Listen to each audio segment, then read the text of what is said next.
Well, look, we're in Wigan tonight, and I'm sure many of the audience members have read the famous book, The Road to Wigan Pier by George Orwell, where in the 1930s he travelled across the country to see how people, often in work, were living in destitution.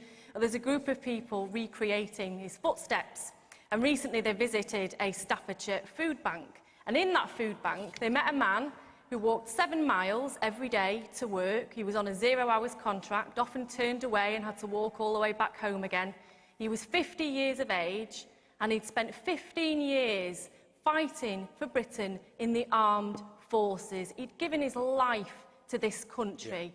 Now, is this the kind of Britain he deserves, where he's forced to rely on charity? I think it's absolutely shameful that we have food banks on our streets, that we aren't building an economy that will keep people sustained, that we've got a government that hands out tax breaks to a wealthy elite whilst cutting the benefits for the most vulnerable in society. And I agree wholeheartedly with the comments made about investment in business and industry to create those high-paid, high-skilled jobs of the future. But unfortunately, this government isn't delivering that. We're one of the lowest countries in the OECD in terms of investment in industry and innovation, at 1.7% of GDP. Our competitors around the world are on 3%.